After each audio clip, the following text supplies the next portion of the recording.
para hacer recuerdo un poquito de lo que es el sistema cardiovascular o cardiocirculatorio y cuál es su función principal. La función principal que tiene el sistema cardiovascular es llevar sangre. ¿Y qué más? Empuja también a la linfa hacia los tejidos y desde los tejidos hacia el corazón.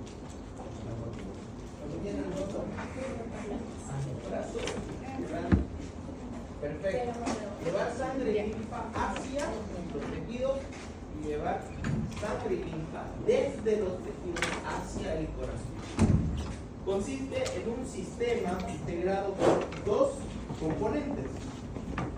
La bomba de azul a azul, hasta abajo, esa no. La bomba que es el corazón. Las tuberías, cañerías, conocen también que van a ser los vasos tanto sanguíneos como linfáticos, ¿ya? ¿Cuáles son los vasos sanguíneos, chicos? De grande a pequeñito tenemos las arterias, ¿qué más? Arteriolas, ¿qué más? Capilares, venulas y venas, en ese orden, ¿no? De grande a pequeño y de pequeño a grande. Perfecto. Esas son las tuberías, además de los vasos linfáticos.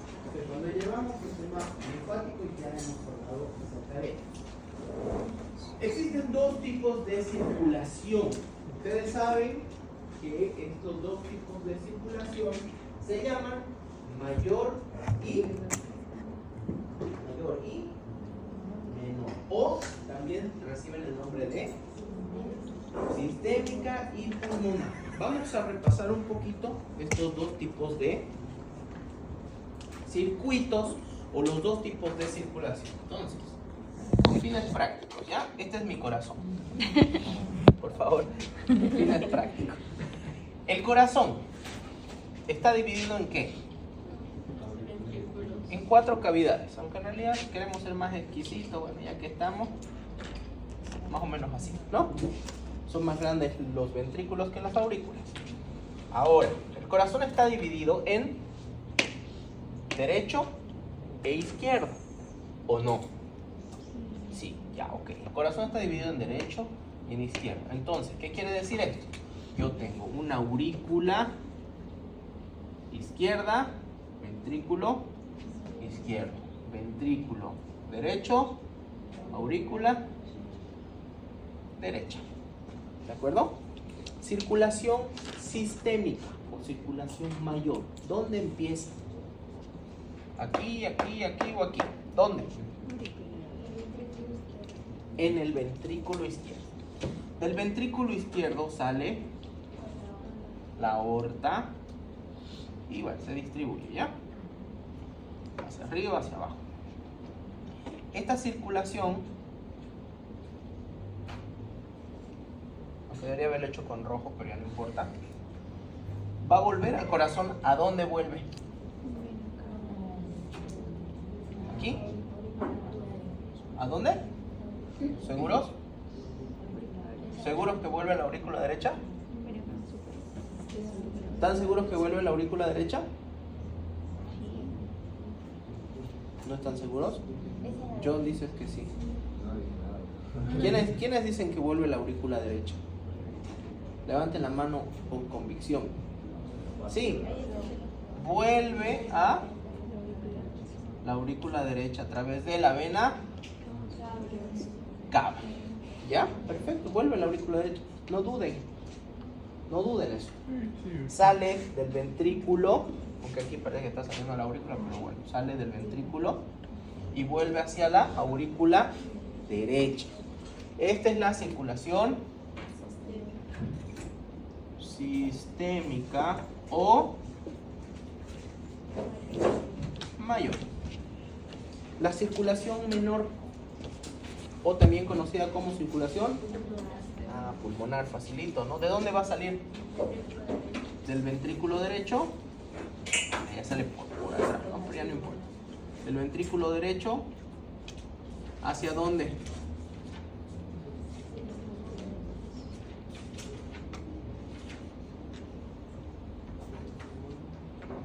pulmones y de los pulmones vuelve a la aurícula izquierda. Entonces tengo la circulación menor o pulmonar. Entonces, aquí estoy viendo los dos componentes del sistema cardiocirculatorio, que es la bomba. Voy a dibujar la bomba. ¿Y qué viene a hacer esto? Estas son las cañerías o también tuberías. Un sistema de cañerías y tuberías que están impulsados por una bomba, que es el corazón. ¿Qué hace el corazón entonces? ¿Qué hace? Bombea sangre, es el encargado de que el flujo corra. Pero ¿quién es el encargado de llevar ese flujo? Son las arterias, las venas y los capilares y los vasos linfáticos. Perfecto, entonces ya tengo este primer repaso de los fundamentos del sistema cardiovascular. Sigamos avanzando y vamos a hablar acerca del corazón. Ahora sí, este corazón está más bonito, ¿no? No como el corazón que parece cualquier cosa. Este corazón está ubicado ¿dónde? En el mediastino medio. Esa es la ubicación. Está rodeado por una capa fibrosa de tejido conectivo que se llama pericardio. Muy bien, pericardio. Es una envoltura que tiene el corazón. Está formado, como ya repasamos, por 4 cavidades. Esas 4 cavidades están conectadas entre sí a través de válvulas. 2 válvulas. ¿Cuál es la válvula mitral? La izquierda. La mitral. ¿Y la tricuspidia? La derecha. Facilito, ¿no? Tricuspidia. Y también vamos a tener válvulas para aorta y para la pulmonar. Son 4 válvulas, 4 cavidades, 4 válvulas. Vamos a tener 2 tabiques, o en realidad es un tabique que divide el corazón en derecho y izquierdo, pero estos 2 segmentos se llaman tabique aurículo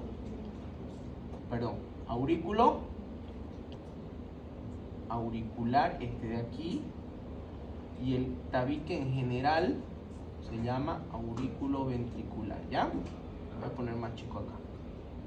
Esto es un tejido fibroso, también tejido conectivo, que se encarga de la separación de las cavidades del corazón. Aquí podemos ver nosotros nuestro corazoncito y aquí está el tabique, miren, el tabique que divide el corazón, ¿sí? Eso va a ser el tabique aurículo ventricular, formado por tejido conectivo.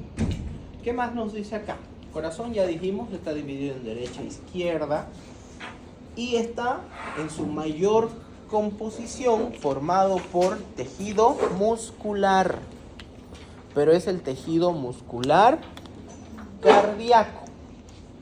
Por lo tanto, son células musculares especializadas, modificadas, que tienen las características que ya habíamos aprendido, que son los núcleos centralizados, redondeaditos. Vamos a tener discos intercalares entre cada fibra celular, entre cada célula y célula, ¿no? Entonces, esa es una de las características del tejido o del corazón en realidad. El corazón es un órgano, ¿verdad? ¿O es un tejido? Un órgano. El corazón es un órgano. ¿Y cuál es la definición de órgano? Conjunto de tejidos. Es un conjunto de tejidos. Entonces, veamos, ¿cumple con el requisito? ¿Tenemos tejido muscular? Sí, en su gran mayoría.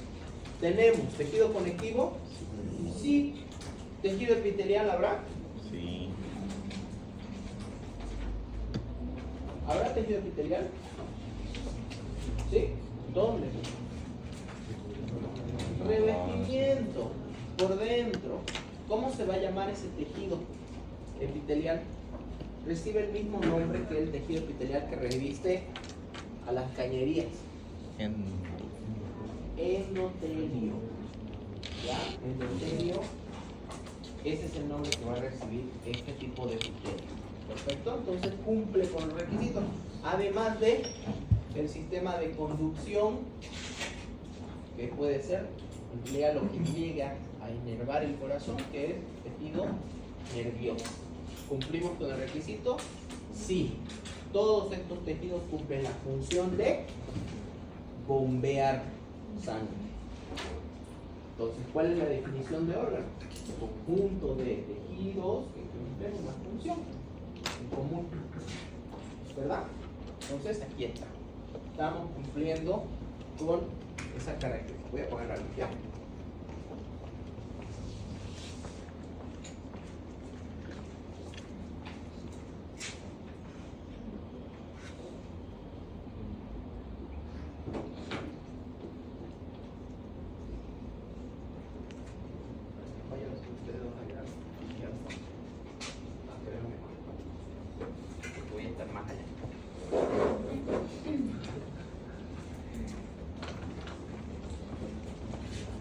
Bien, sigamos entonces, hablemos acerca de las paredes del corazón. Ya hemos visto un poquito más de estructura grande, que es el órgano en sí. Ahora quiero ver la composición de las paredes. Dijimos que el corazón está envuelto por algo que se llama pericardio. Esto no forma parte de las paredes del corazón. Ojo. El pericardio no es parte de la pared del corazón, ¿ya? Ustedes pueden ver en esta imagen como tenemos al pericardio acá. Miren este tejido fibroso. Esta lámina de acá es el pericardio. Incluso por encima del pericardio tengo tejido adiposo, recubriendo. ¿Cuál era una de las funciones del tejido adiposo? Almacenamiento de energía, digamos, ya no, otra. ¿Cuál creen ustedes que es la función que está cumpliendo este tejido adiposo?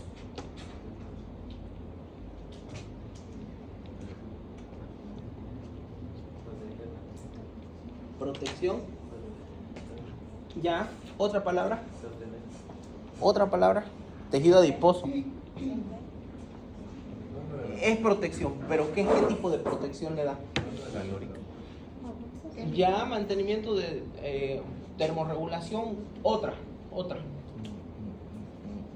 ¿Qué hacía el tejido adiposo? Amortiguación.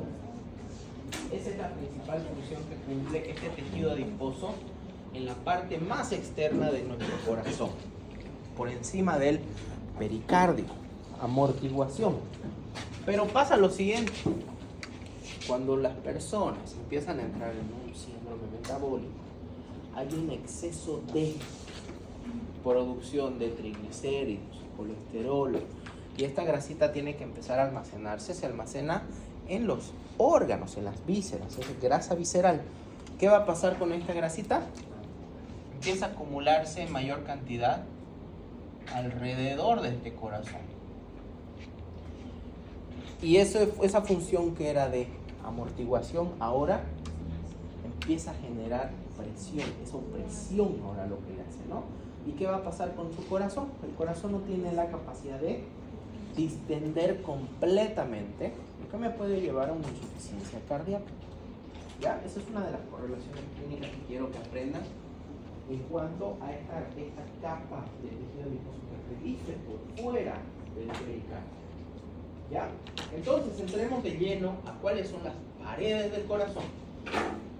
De fuera hacia adentro vamos a ir viéndolas, ¿ya? Tenemos al epicardio. Epi, siempre que ustedes escuchen epi, es fuera, ¿ya? Epi. Este epicardio está formado por También recibe el nombre de capa visceral del pericardio seroso. Pública, ¿cómo es? Capa visceral del pericardio seroso. El pericardio tiene dos capas. Acuérdense, siempre este tipo de revestimientos está formado por una.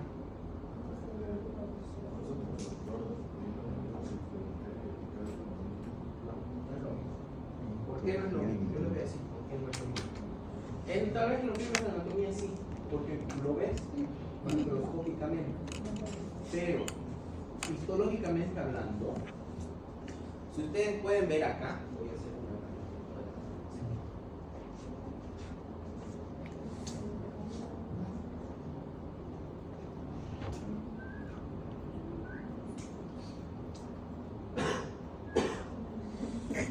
Un poquito mal.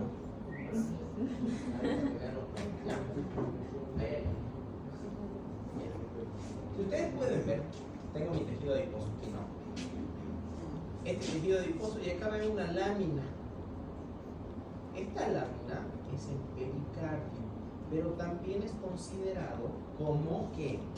Como la hoja parietal de la serosa pericardio. ¿Qué quiere decir esto? Que el pericardio tiene dos capas, una parietal y una visceral.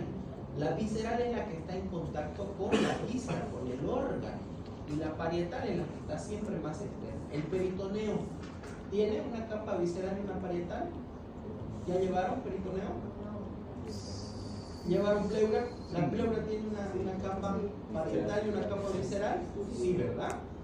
¿Por qué hay esto de la capa parietal y visceral? Entre medio de esto tiene que haber una cantidad determinada de líquido. ¿Para qué? Para generar fricción. Es una especie de lubricación que hay entre las serosas, entre las dos capas. Esto se llama y es considerado un espacio virtual. ¿Ya? O sea, esto está colgado en las redes. Es un espacio virtual. Así se considera este espacio de acá, que esto es la cavidad pericárdica, el espacio pericárdico. ¿Ya? Se vuelve real cuando hay patología. Cuando estas dos serosas se desprenden. ¿Ya? Cuando estas dos serosas que estaban bien pegaditas, no se olviden que esto es un corte, prácticamente lo estoy viendo histológico, o sea, son muy pegadas, suficiente líquido para que solamente no haya fricción, se lubrique. Cuando yo tengo un derrame pericárdico, ¿dónde está el derrame? En esta cavidad pericárdica se separa la hoja parietal de la visceral. ¿Ya? Entonces, sí puede ser considerado parte del epicardio como epicardio, pero no es lo correcto. ¿Ya? Ahora, si el docente les dice y les ponen su examen, pónganlo así. Pero, esta capa, que es el epicardio, recibe el nombre también de serosa visceral o hoja visceral de la serosa pericárdica. ¿Ya? Acuérdense de eso. Esta está formada, este pericardio, por una sola capa de células mesoteliales. Cuando yo escucho mesotelio, ¿qué quiere decir eso? Revestimiento de un tejido epitelial. ¿Ya? Es un revestimiento. Tengo una capa de células mesoteliales, tengo tejido conjuntivo y también puedo encontrar acá tejido adiposo. En esta primera capita de acá, que es el epicardio. Yo acá veo nuevamente una imagen.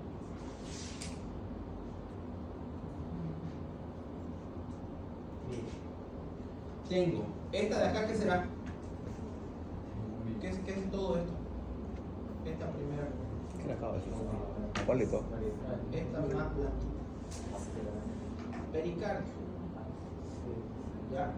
Pensé que era una Pericardio. manga. Miren esta lámina aquí bien finita, blanca. ¿Qué será esto? Epicardio. Y entre el epicardio y el pericardio, la cavidad pericárdica es donde se van a ocurrir los derrames pericárdios. Así como los derrames perineales que ocurren en el pulmón, entre las dos serosas, aquí también. Esta es la serosa parietal y esta es considerada la capa visceral de la serosa pericárdica. ¿Ya? Tengo esta segunda capa, la intermedia, digamos. ¿Cuál va a ser el nombre que recibe esta capa? Miocardio. Miren, miocardio. Este es el miocardio. El miocardio está formado por ¿qué? Músculo. Músculo. Músculo cardíaco. Tejido muscular cardíaco. ¿El tejido muscular cardíaco es estriado o es liso? Estriado, muy bien. Es estriado. Y vamos a ver que de acuerdo a qué porción del corazón esté, es más grueso o es más delgado. ¿Dónde será más grueso? En las ventrículas. En los ventrículos. ¿Por qué?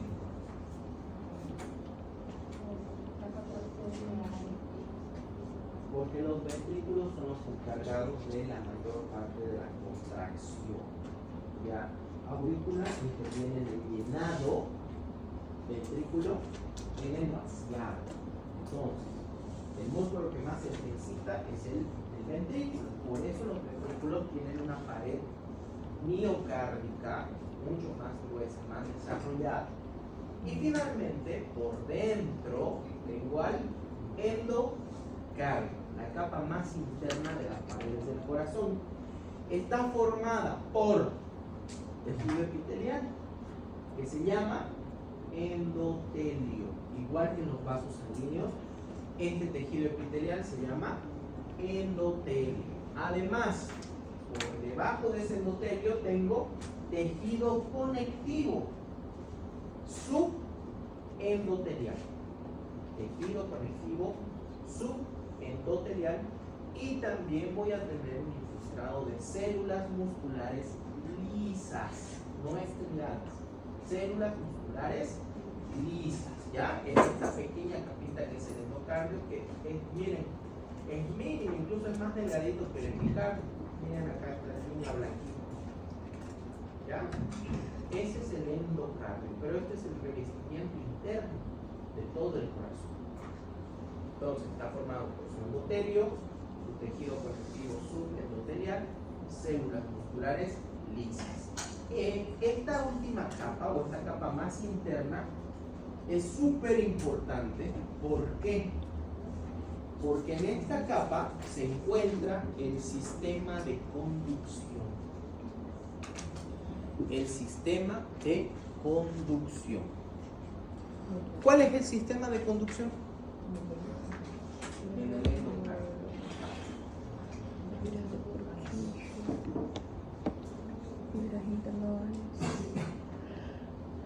Ahorita vamos a ver la célula. También recibe ese nombre cardiovector o sistema de conducción cardíaca. El corazón en sí tiene dos tipos de células. ¿Ya? Las células musculares son de dos tipos. Tengo las células que son propiamente contráctiles y tengo las células que son las llamadas nodales.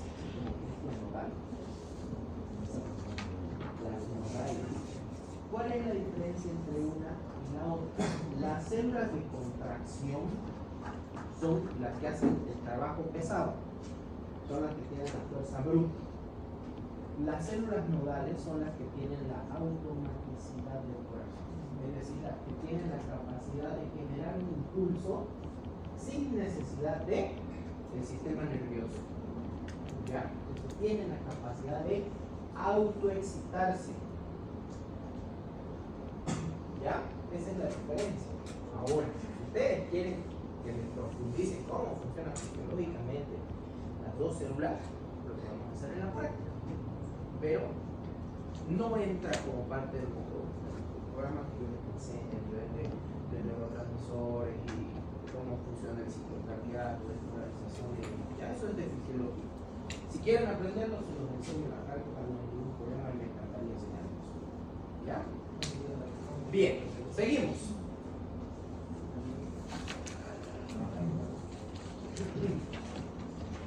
Hablemos de este componente que es muy importante en el corazón y son las válvulas cardíacas. En esta parte de la derecha tengo dos imágenes. Una es una imagen anatómica, la otra es una imagen psicológica de lo que son las válvulas. La válvula, chicos, es absolutamente todo esto. Todo esto. No solamente esta lámina de acá. Mucha gente confunde que la válvula solamente es esta lámina. Cuando en realidad la válvula completa es absolutamente toda esta estructura de acá. ¿Y por qué la confunden? Porque solamente cuando yo me refiero a esta parte de aquí, me refiero a la valva, ¿ya? Solamente esta parte, esta porción de acá, anatómica, es considerada la valva. Cuando yo hablo de válvula, estoy incluyendo toda esta estructura, ¿ya? Entonces, vamos a revisar cuáles son las capas que tienen las válvulas. Tengo un corte histológico. Vamos a ver de dos posiciones. Una que es el lado auricular. ¿Cuál va a ser el lado auricular? La parte superior. Y el lado ventricular va a ser la parte inferior. ¿De acuerdo? Miren, acá está el corazón, músculo cardíaco y hacia arriba, hacia abajo, ventrículo. Hacia abajo, ventrículo. Vamos a ver entonces de ventrículo hacia aurícula. Empecemos con la porción fibrosa de la válvula. ¿Cuál es la porción fibrosa? Miren toda esta que estoy remarcando. Toda esta parte remarcada. Que tienen incluso aquí ustedes unas líneas que separan, ¿ya? Unas líneas que separan aquí. ¿Se ve? ¿No ve la diferencia de tejido acá? Se nota dónde empieza un nuevo tejido, ¿verdad? Miren, esta porción fibrosa está formada por tejido conectivo, denso y regular. Vamos a contener en este tejido conectivo fibras de colágeno. ¿Qué tipo de colágeno tengo aquí? Colágeno tipo 1 y colágeno tipo 3. Colágeno tipo 1 y colágeno tipo 3. Además, vamos a tener una buena cantidad de fibras elásticas. Fibras elásticas. ¿Por qué necesito fibras elásticas? Están formadas por una proteína importante que es la elastina. Porque estas válvulas tienen que tener elasticidad. Justamente, igual que en otros tipos de tejidos conectivos, a medida que vamos envejeciendo, vamos perdiendo elasticidad, ¿verdad? Entonces, las personas mayores, la edad es un factor de riesgo para empezar a sufrir alteraciones en la motilidad de las válvulas. Por ejemplo, una estenosis valvular, que se vuelven rígidas, ¿ya? Y eso puede generar de que también lleguemos a una insuficiencia cardíaca. Depende de qué válvula es la afectada, puede ser una insuficiencia cardíaca congestiva, que afecte también a nivel de los pulmones, como los pulmones, Bien, seguimos viendo. ¿Qué más tengo acá? Tengo un revestimiento. Obviamente, tiene que tener un revestimiento, ¿no ves? Si está formando parte de una cavidad, tiene que tener un revestimiento. Ese revestimiento, al igual que en el corazón, es endotelial. Revestimiento endotelial. Las válvulas auriculoventriculares tienen una prolongación de tejido también conectivo que se llaman cuerdas tendinosas. Miren estas prolongaciones que vemos acá, de la misma valva, las prolongaciones que salen.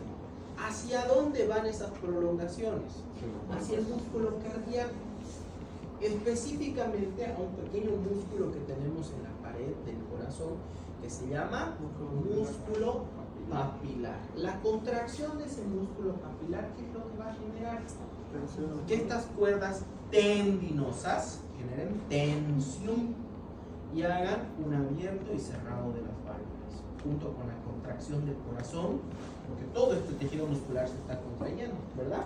Y este tejido, este músculo papilar igual se va a contraer. ¿Qué es lo que va a generar? Que esta válvula se abra o se cierre. Se abra o se cierre. ¿De acuerdo? Entonces esa es la importancia de estas cuerdas tendinosas. Van a ser las que le van a dar la funcionalidad a la válvula. Si yo no tuviera cuerdas tendinosas, ¿qué hace la válvula solita? Nada, es una estructura sin movimiento. Y no va a servir absolutamente para nada. Entonces yo necesito anclar y transmitir la energía de la contracción a la válvula a través de esas cuerdas tendinosas y obviamente del músculo papilar. ¿Estamos de acuerdo? Bien. La porción esponjosa de la válvula, que es esta porción media entre la porción fibrosa y la porción auricular. Esta porción esponjosa está formada por tejido conectivo laxo. Acá teníamos tejido conectivo denso. Acá tenemos tejido conectivo laxo. ¿Okay? Hay una gran cantidad de proteoglucanos y también de glucoaminoglucanos que tienen estas proteínas la función de generar amortiguación. No se olviden que estas válvulas están en constante contacto con ¿qué? Con la turbulencia de la sangre. La sangre viene y golpea. Entonces necesito este tejido esponjoso. ¿Para qué? Para que la válvula pueda también acomodarse y recibir el impacto y que no haya una modificación sobre sus cables. ¿Ya? Entonces me sirve como amortiguación. Le otorga mayor flexibilidad a la válvula y también le va a dar plasticidad. ¿A qué? A la cúspide de la válvula. Acuérdense que la válvula mitral se llama mitral, ¿por qué? Porque tiene dos cúspides, ¿verdad? La tricúspide, tres cúspides, valga la redundancia. ¿Quién le va a dar esa morfología? Se lo da la capa esponjosa de la válvula a nivel histológico. ¿Ya? Hablando. Veamos entonces el lado tanto auricular como también podría ser ventricular. Si estamos hablando de una válvula, por ejemplo, pulmonar o una válvula aórtica. ¿Ya? Es esta parte, esta porcióncita de acá, la que recibe, digamos, el primer impulso. Esto está formado por tejido conectivo denso que contiene un gran número de fibras y laminillas elásticas. Al estar en contacto con una cavidad, con luz, necesita estar revestida. ¿Quién lo va a revestir? El endotelio.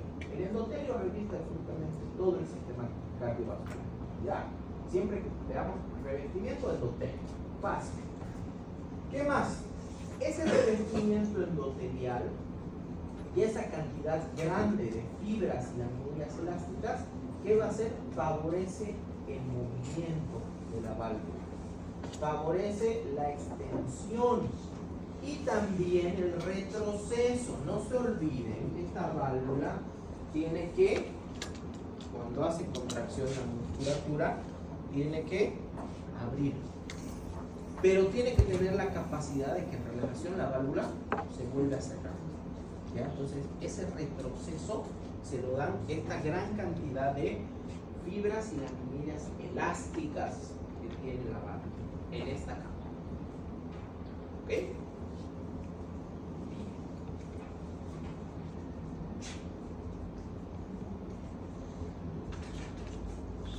Ahora, aquí sí vamos punto B.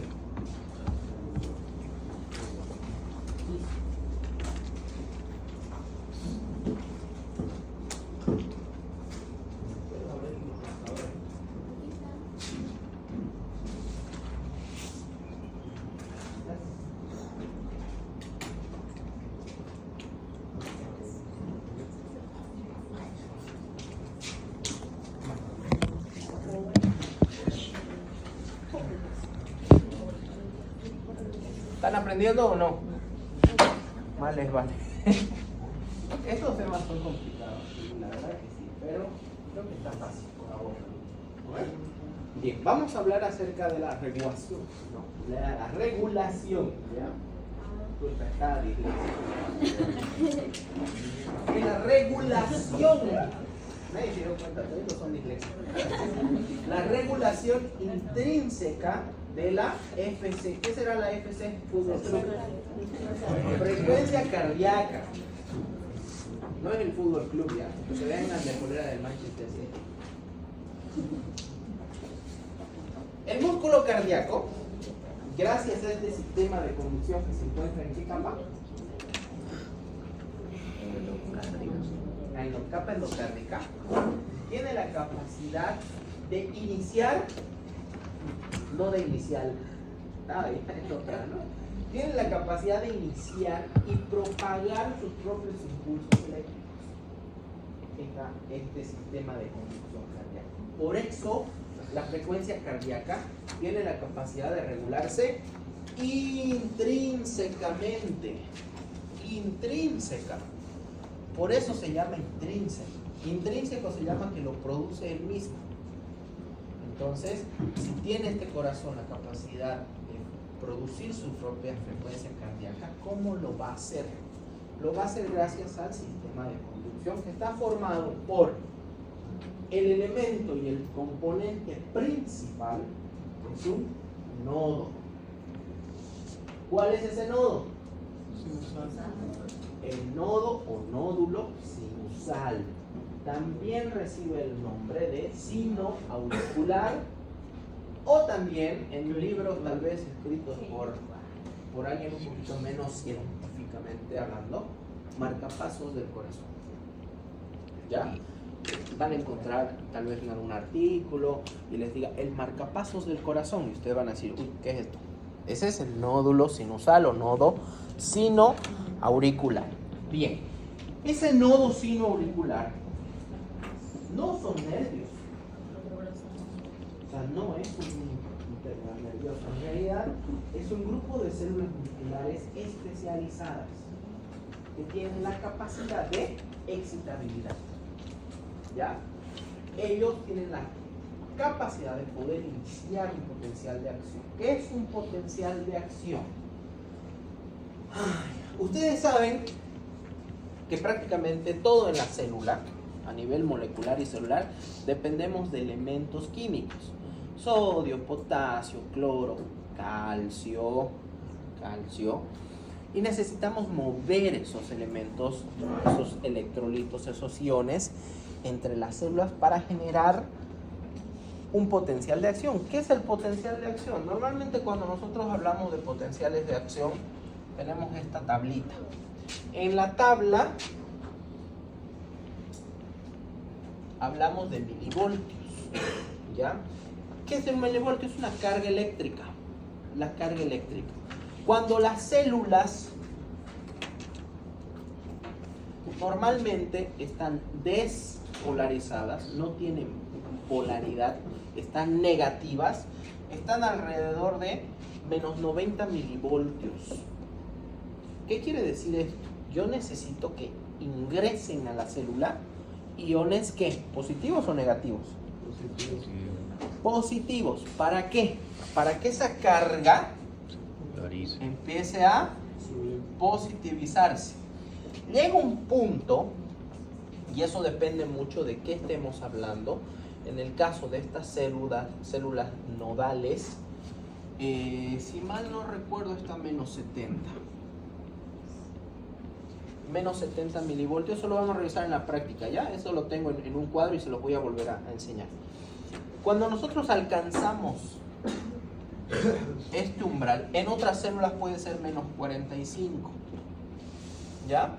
Este umbral, este límite es el que inicia, una vez llego acá, el potencial de acción inicia. Esto no va a parar.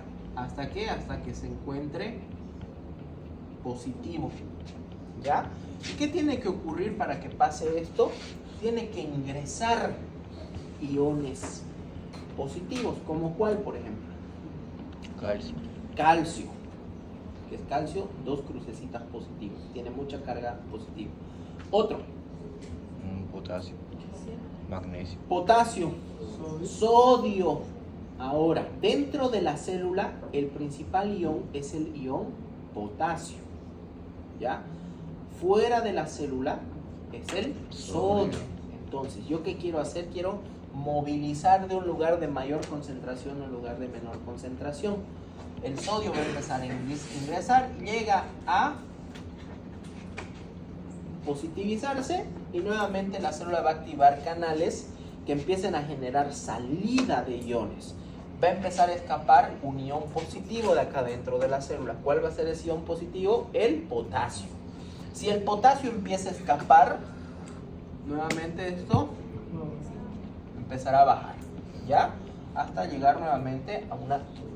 Esto se llama repolarización. Se está nuevamente volviendo negativo.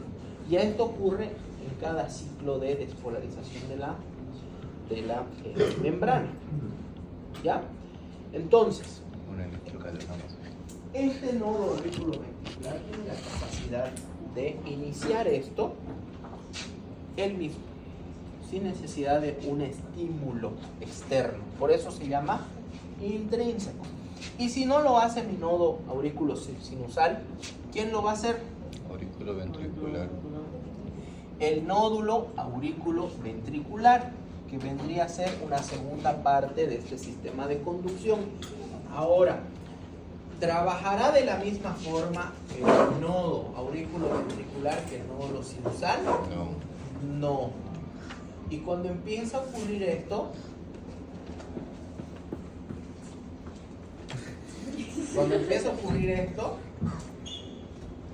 cuando ingrese, esté aquí por el medio, le vamos a aplaudir ya. Cuando ocurre esto, ¿qué es lo que va a pasar? Empiezan a ocurrir las arritmias cardíacas. Empieza a haber un error en este sistema de conducción, porque el que generaba, el que comandaba, ya no está funcionando. Empieza a comandar el nodo auriculoventricular, lastimosamente no cumple la misma función, puede generar taquicardia o bradicardia, pero con arritmia. ¿Qué quiere decir? Una taquiarritmia, una bradiarritmia. Y si no funciona tampoco el nódulo auriculoventricular, pues lo va a tener que trabajar el haz de His. El haz de His, que se encuentra en esta parte, acostado sobre el tabique auriculoventricular. Y si no funciona él, bueno, va a tener que hacer las ramas, tanto izquierda como derecha, o la red de Purkinje, o las fibras de Purkinje. Sí. Doctor, me quedó una duda. Entonces, la polarización y despolarización lo hace el corazón, por decir 100 veces por minuto.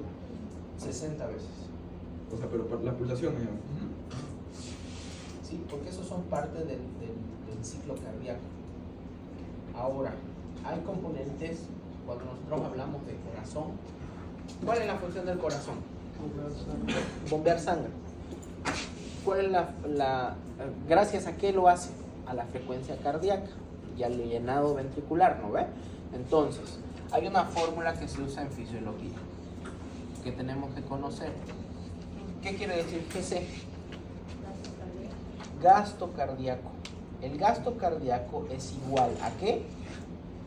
Al volumen eyectado sistólico por la frecuencia cardíaca. ¿Cuánto volumen va a botar mi corazón en cuánto tiempo? ¿En cuántas contracciones? Esto habla sobre el gasto cardíaco, ¿ya? El gasto cardíaco. Ahora, ¿De qué depende este volumen? De la sangre. Del llenado ya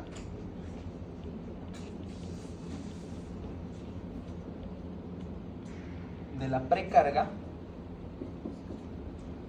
de la poscarga y del inotropismo. ¿Ya? ¿Sí o no? ¿Puede ser? ¿No? De eso depende el volumen eyectado, de cuánto va a salir, cuánto va a quedar después de la salida y con qué fuerza lo va a hacer. El inotropismo es justamente la fuerza de contracción, ¿ya? Esto más la frecuencia cardíaca, que es lo que me va a dar el sistema de conducción.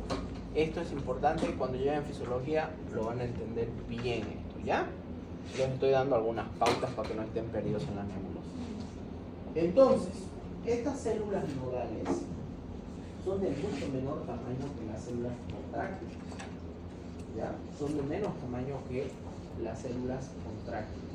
Tienen menos cantidad de miofibrillas y carecen de discos intercalares, ¿ya?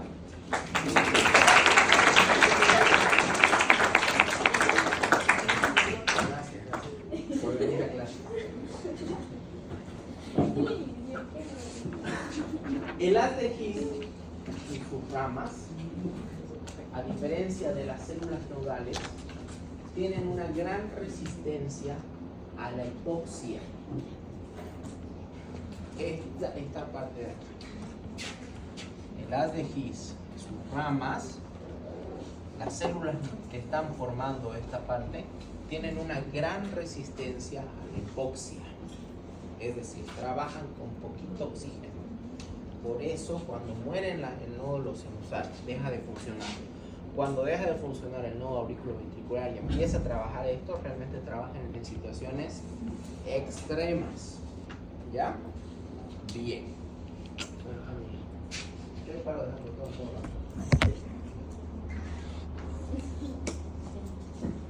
Hemos hablado de la regulación intrínseca. Ahora hablemos de la regulación extrínseca o sistémica de la frecuencia cardíaca. No quiere decir de que ellas, como ellas pueden excitarse solas, no quiere decir que siempre lo van a hacer. Intervienen muchos otros componentes dentro de la regulación de la frecuencia cardíaca. Vamos a empezar viendo de que el sistema nervioso autónomo es uno de los principales gracias a el nervio simpático, el sistema parasimpático y sistema simpático y parasimpático. El sistema parasimpático, el sistema nervioso autónomo, tiene origen en un nervio, el 10º par. ¿Cuál es? Vago. El vago. No hace sus tareas. El vago. Ese vago va a generar la liberación de un neurotransmisor. ¿Cuál es ese neurotransmisor? La acetilcolina, ACH. Esa acetilcolina entra en contacto con los receptores de las células nodales y lo que hace es bradicardizar, hace que la contracción, la frecuencia cardíaca sea más lenta. ¿Ya? Entonces, el vago, el parasimpático, libera acetilcolina, genera bradicardia. El simpático hace todo lo contrario, pero a través de quiénes va a llegar ese estímulo. Llega a través de los segmentos desde la T1 hasta la T6 de los nervios espinales. De la T1 torácica 1 hasta la T6. ¿Ellos qué van a liberar sobre las células musculares cardíacas? Van a liberar noradrenalina. Noradrenalina. ¿Y qué va a hacer la noradrenalina? Favorece más bien el aumento de la frecuencia cardíaca. ¿Sí yo te asusto así? ¿Qué va a pasar? Tu sistema nervioso autónomo va a entrar en alerta, va a empezar a producir noradrenalina y te puede dar taquicardia. ¿Lo ves?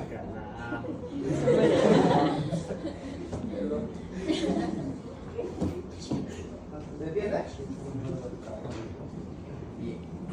Sistema nervioso central.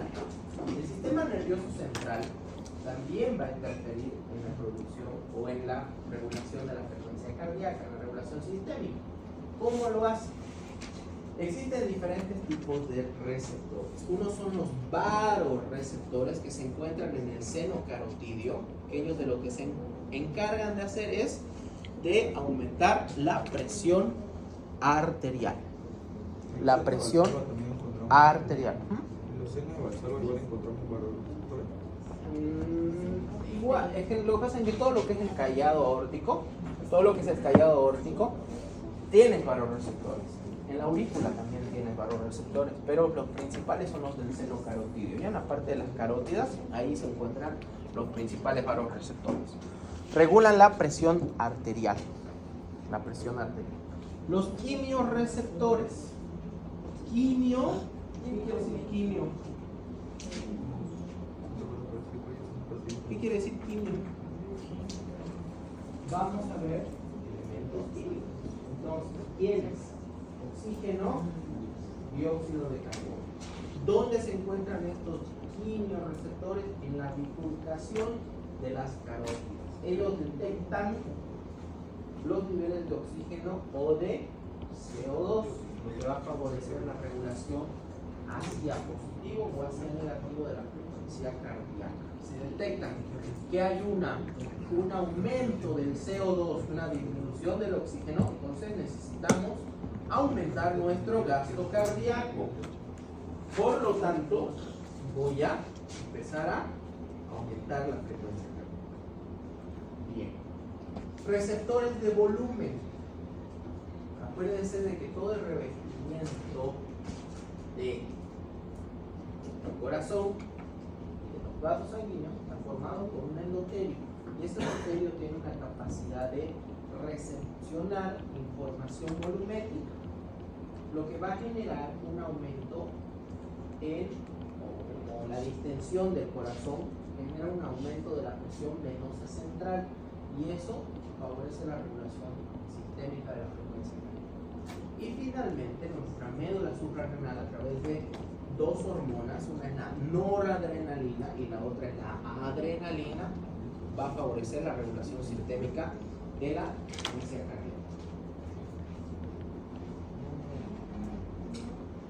Bueno, ¿recién qué es el tema? Sí. ¿Qué hora tenemos? 10, 20. 10 y 20. Ya vamos a ver esto en la práctica.